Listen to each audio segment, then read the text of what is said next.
And you're paralleling the bank and you're just going down it, throwing it at 45, throwing it at 45. And this guy would throw over my line. And like the third fish that he reeled that got caught up in my line, because I'm catching them, I had to come apart.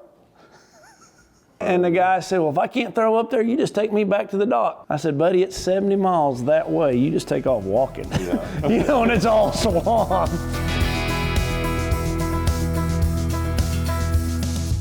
All right, everybody, welcome back to the After the Podcast, as I like to refer to it. We are here at Lake Guntersville, and we really feel like real podcasters this morning. Yeah, we got coffee, sitting at a counter.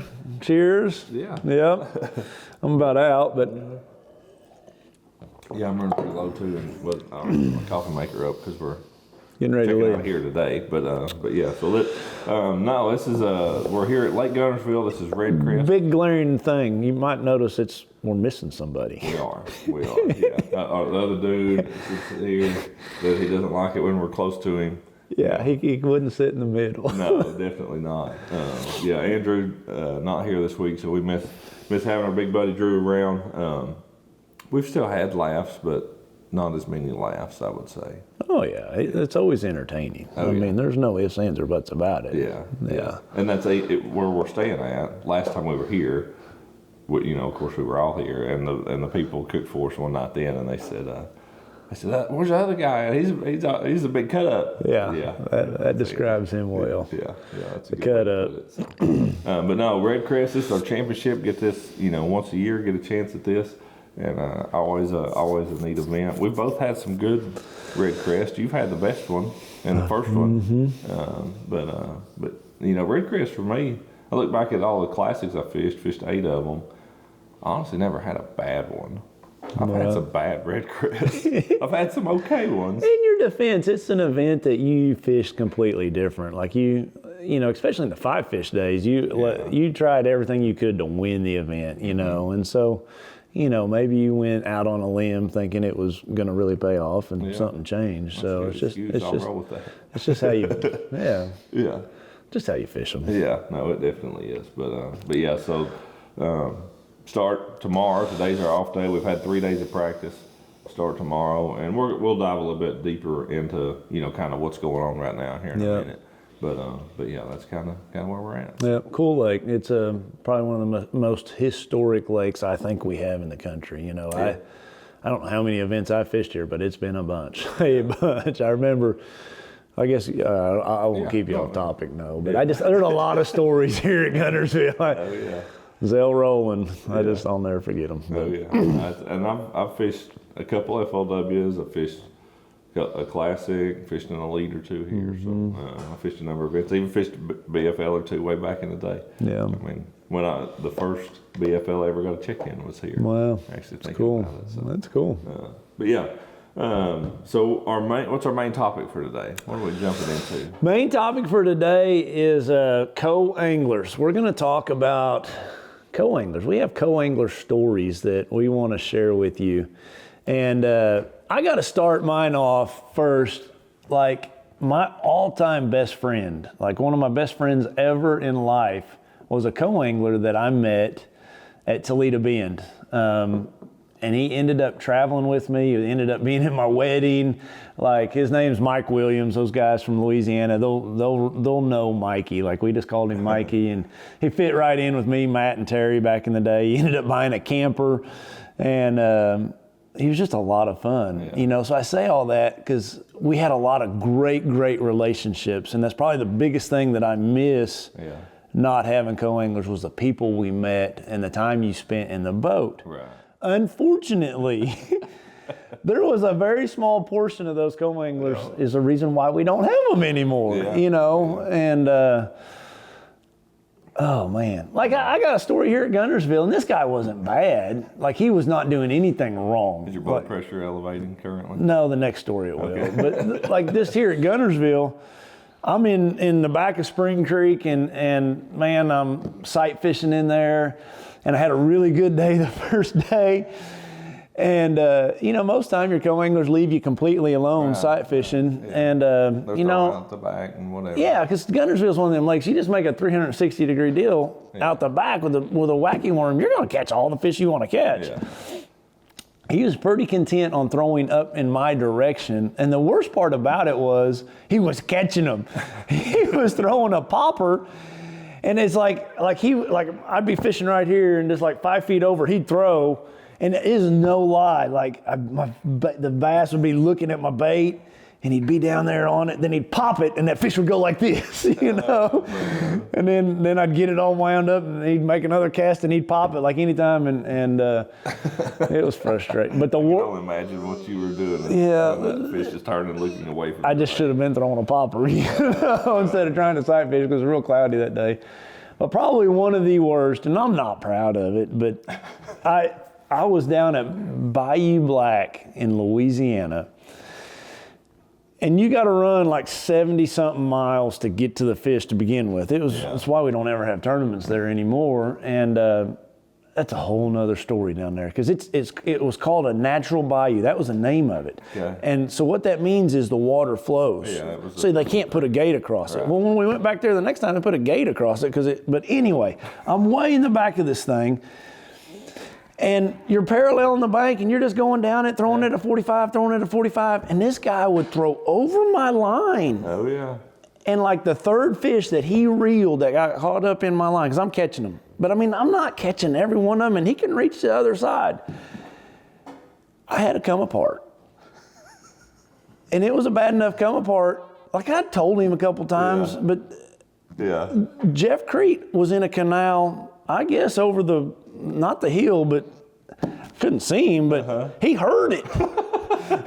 He said, "What happened today?" I said, "It didn't go good." And the guy said, "Well, if I can't throw up there, you just take me back to the dock." I said, "Buddy, it's 70 miles that way. You just take off walking." Yeah. You know, and it's all swamps. I don't think he'd have made it. Oh, no. But I just don't understand why they would do that. Like, you know, it is our livelihood. We're paying our bills with it when the guy in the back of the boat has a job already. Correct. You know, and if he's wanting to be a pro fisherman, that's not how you go about being a pro fisherman. That's right. But for 99% of them are the greatest. The greatest people. Oh, yeah.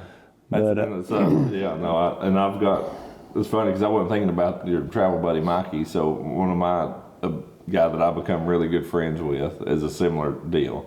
I at home on Mountain Hill. Mountain Hill's a terrible little lake just north of Knoxville. And they'd have like a Monday nighter over there at Mountain Hill in the summertime. And I didn't fish many of them. I mean, I'd fish maybe one a year or something.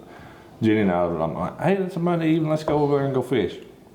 So we go over there, and we were married, didn't have any kids yet, and I'm like, "Let's go fish." Are y'all 18 at this time? 17. No, They got married really early, folks. That's why I'm poking at it. 20. 20. We would have been 20. So that's cool. So we go over there and we fish the one Monday nighter that we fished that year. We fished that one, and we weigh in. I had a fish or two, whatever. It didn't do no good. And this guy comes walking up to me. "Hey man, you Ott Defo?" I said, "Yeah." He said, "My name's Lee Varner." He said, "You're fishing MFLW series this year, ain't you?" This was 2006 is when this was. So I was 20 actually. Yeah. I was 20 on the money. Turned 21 later that year. "Hey man, I'm Lee Varner." I mean, he's wound up. He's about like you, but a little more country. Sounds more like Andy, but about as wound up as you are. "Hey, are you fishing now?" "Yeah." You mind if I travel with you?" "Okay." I mean, that was the amount of conversation we had before he asked if he could travel with me. It was the same thing with Mikey. And I said, "Yeah, man, that sounds good." And he said, "All right, give me, we swap numbers. All right, see you." Dude, that was the whole interaction. And I mean, Jenny was like, "Have you ever met him?" "No."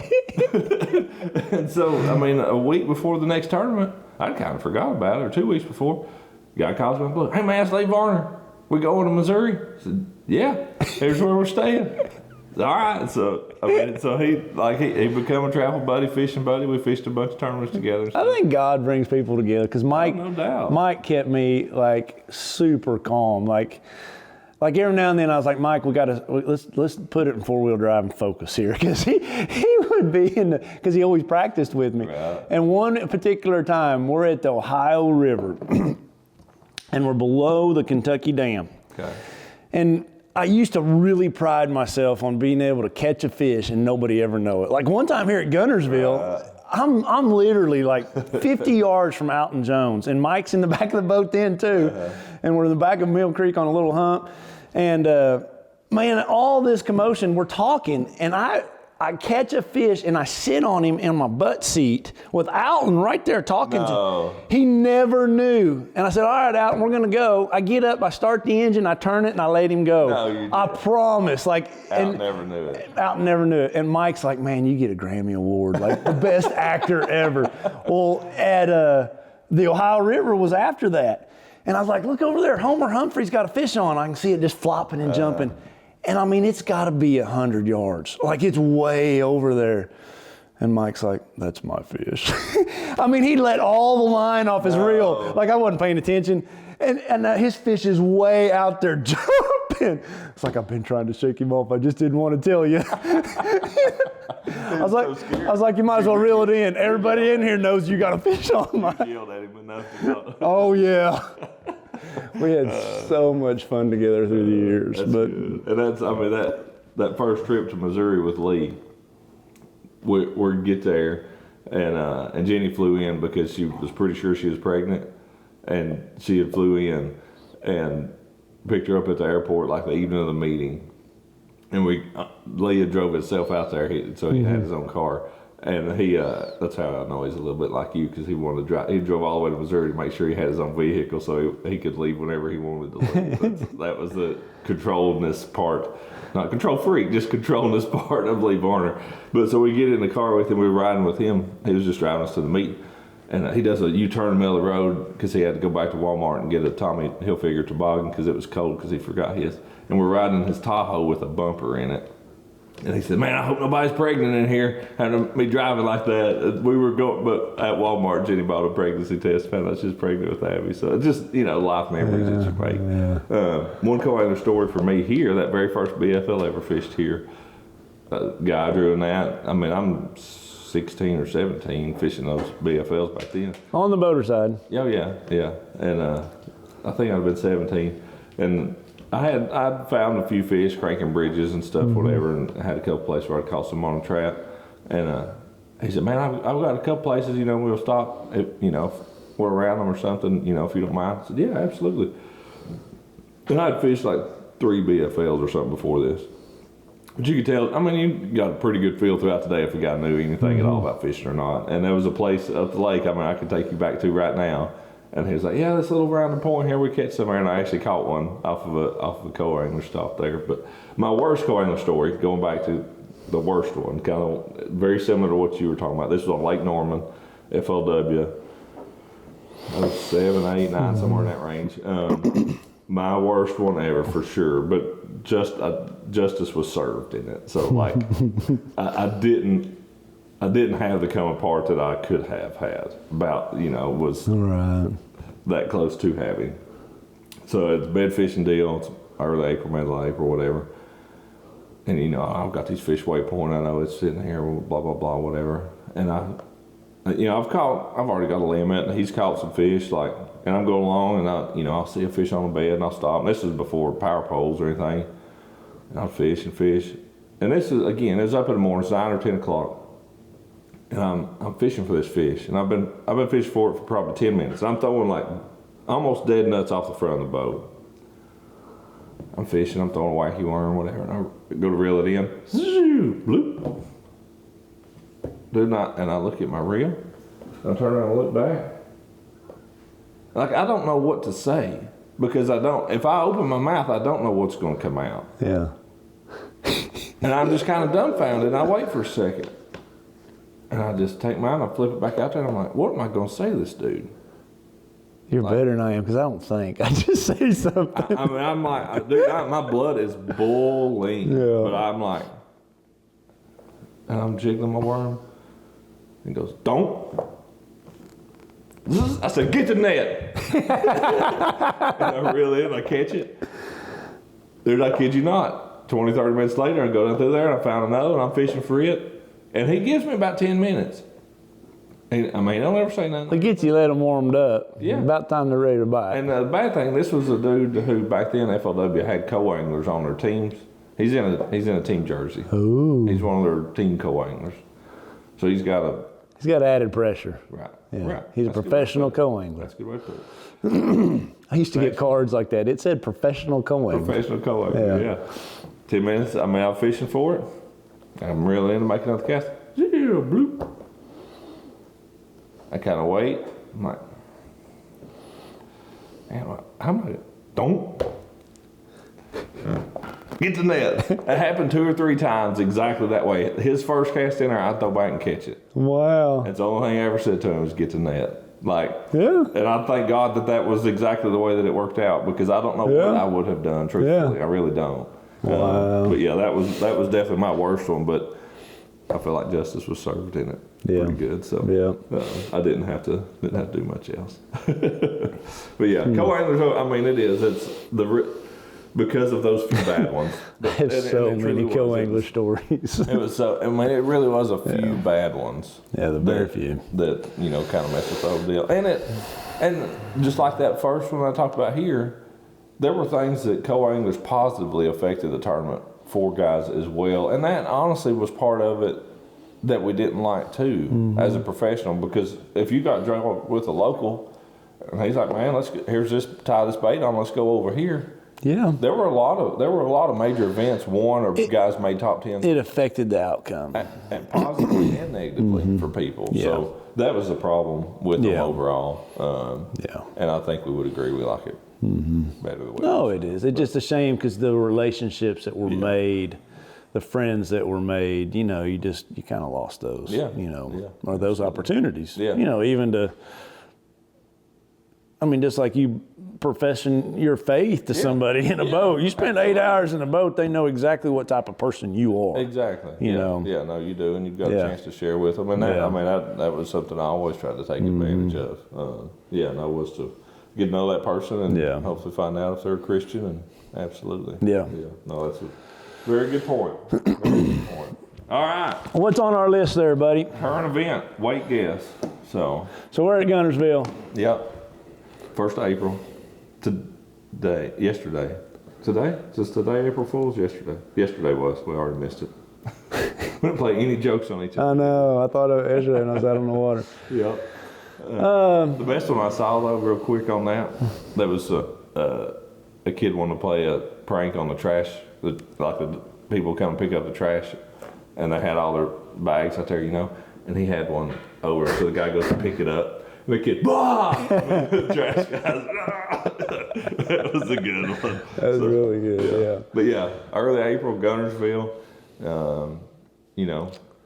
They bit like piranhas those days that it was cloudy and wind blowing. Like, glad you thought so. Any way you would catch them. Then yesterday, I couldn't get a bite.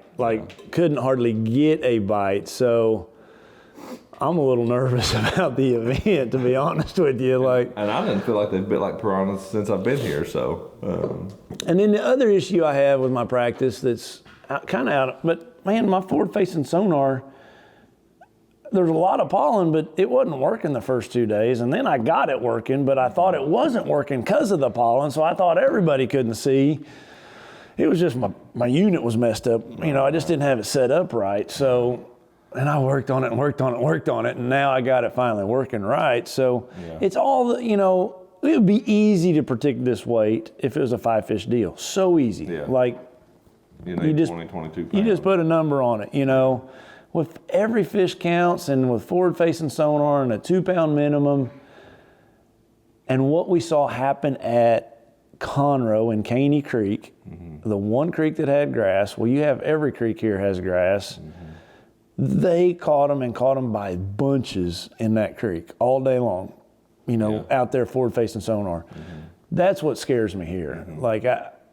I've seen little glimpses of that working here. Right. You have too. Right. That could, a guy gets on that and is able to get them to bite, man, it could be ugly. I feel like somebody tomorrow after the first day is going to have 80 pounds. Yeah, oh yeah. Yeah, I mean there'll be a couple people that do, no question. Yeah. And the thing Conroe ended up in practice. The fishing bite was terrible. Yeah. As the tournament progressed, it actually got pretty good. Like you were expecting. We went into it thinking if you caught 2 or 3 a period in your fishing periods, that wasn't the case. You need to catch 6 or 8. Right. I mean, it was 6 or 8 a period even. I mean, the fishing bite got pretty good. The fishing bite here is already probably that good. I think. But I don't. I feel like this one ain't as tough as Murray to get a bite fishing. But it's, in my opinion, it's harder than it was at Conroe in the tournament. Oh, yeah, no doubt. And we had that moon right when we got here, the first, and then we've been tailing off of it ever since. I think that I don't know. I feel like that, because there's not near as many fish up there as there was. Right. Or they're not biting, one of the two. Right, yeah. And that's, even if they are up there, they've been casted at a bunch because they've been sitting there 4, 5, 6 days at this point. And there's a big bass tournament, 1,500 boats or whatever it was. Yeah, yeah. Good planet. I think the weights will be in between Conroe and Murray, personally. Okay. It could actually be closer to Murray because I don't think your average is going to be as big. I truly think Murray, that may sound odd being that we're at Guntersville, but the average size fish at Murray, dude, was really, really good. Oh, it was. I agree with that 100%. I think for the field, it was 3 pounds or even a little better. Yeah. Like, you were going to catch more 3 and 4 pounders there. Yeah, there's these fish here that are shallow are skinny. Yeah. There's a bunch of them males that ain't 2 pounders. Right. Like, probably the majority of them. You had to work hard not to catch a 2 pounder at Murray. Yeah. If you had a bite. Yeah, if you got a bite. The first day I caught 9 scorables and 2 non. So to make the knockout round, it's the top 20 boats? Top 20. What's it going to take?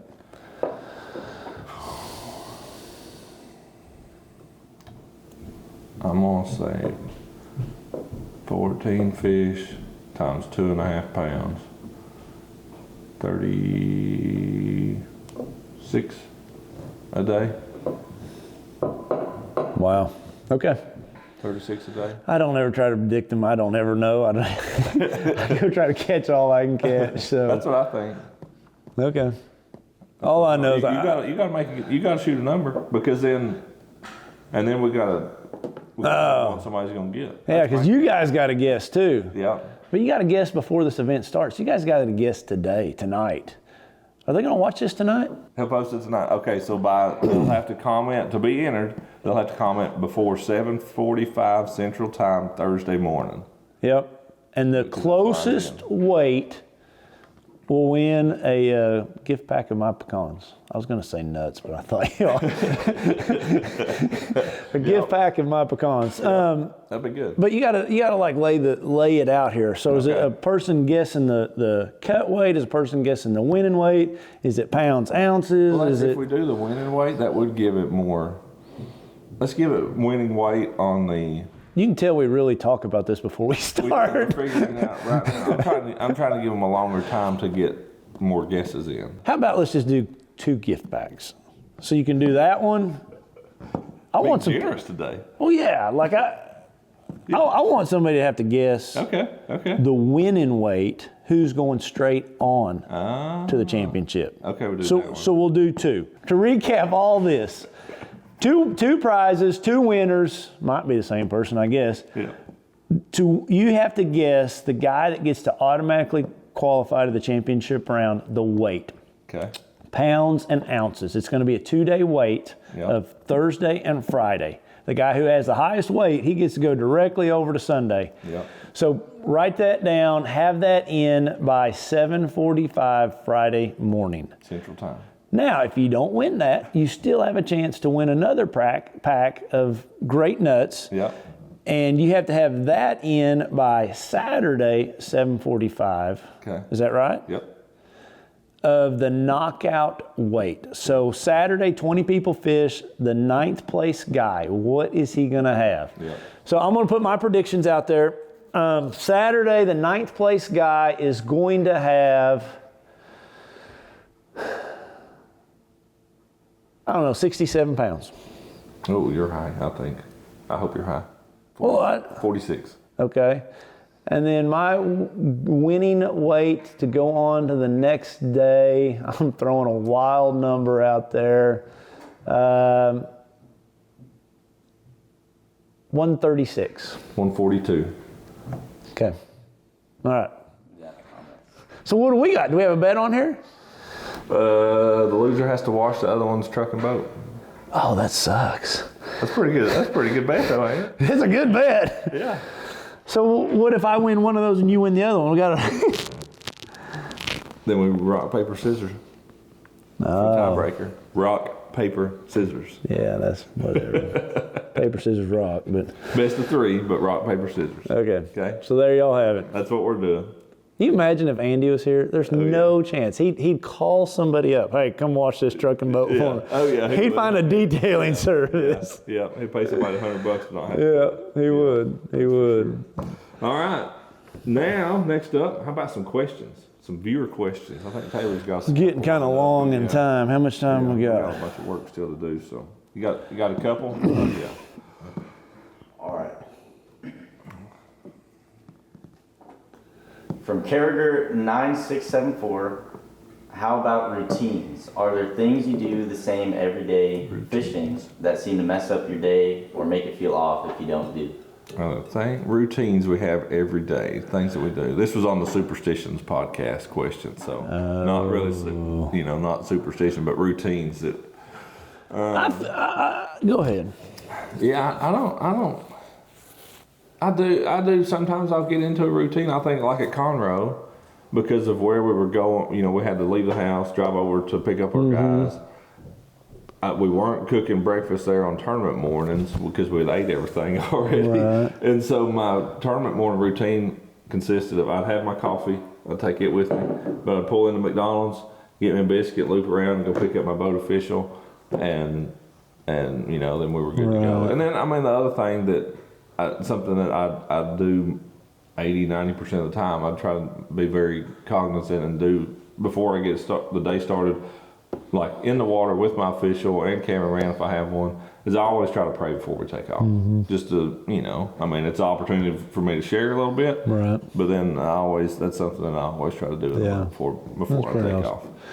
Mine's a little like the bad part of it. I just, like if something goes wrong or you're out of whack or you're running late, those are the days that I feel like I'm behind the 8 ball all day long. Yeah. So I like to get up a little early and just have time. That's just my biggest deal is not to be rushed at the very last moment. With having to run all the GoPros, with having to do the interviews in the morning, with all the added stuff that you have to do once you get to the boat ramp. Yeah. I want to make sure I have all my stuff in gear. The last thing I want to do is get out there on my starting spot and not have that one bait tied on or, whatever it is. I like being up a little bit early. That's about like Andy, pretty much that way. Yeah. You can bet if you ever want to be at takeoff and meet Andy, be there right at takeoff. Yeah. That's when he's going to get there. Yeah. That's for sure. I just always think the guy that makes the most casts win. I don't want to take the time to do something when I could be fishing. Yeah. Well, the guys with scope show us that's not the case. Yeah. Let's drive around to this. I know. It used to be. I got to get over that. Now you got to throw at a fish. That's the only time you need to cast. Don't waste it. The rest of it just waste it. What's another question, Taylor? From James Newton. This is a deep thought. Deep thought, baby. Where do fish go after a tournament when released at the weigh-in? Oh, where do deep fish go? All right. You take the lead on that one, Ed. So, there was a story. This is going to show my age. Honey Hole Magazine. Honey Hole Magazine, okay. Long time ago in Texas. And they caught I want to say it was 17-pounder, 14 or 17. On Little Mustang Bridge, waded in around over at Minnow Bucket. This is at Lake Fork. Lake Fork. 3 days later, they caught that same exact fish on that bridge. Supposedly, that was, that was the story, I think, in reading in that story, and they've done some tagging, some of those fish go back 100%. Mm-hmm. But there's a vast majority of them that I think probably stay in that area. Mm-hmm. I think it's the bigger fish that go back for whatever reason. They were comfortable in that home, but we really don't know. I mean, there's been some studies out there, so maybe you guys in the comments can point us to a study, because I think it'd be pretty interesting to find out. Yeah. I've same deal. I've seen tracking studies and stuff where, and it seemed like smallmouth were always more eager to get back, and oftentimes the largemouth, if they had what they needed, they just kind of hung around there. And I feel like, I mean, I think the lakes that we fish, like Grand Lake's a prime example.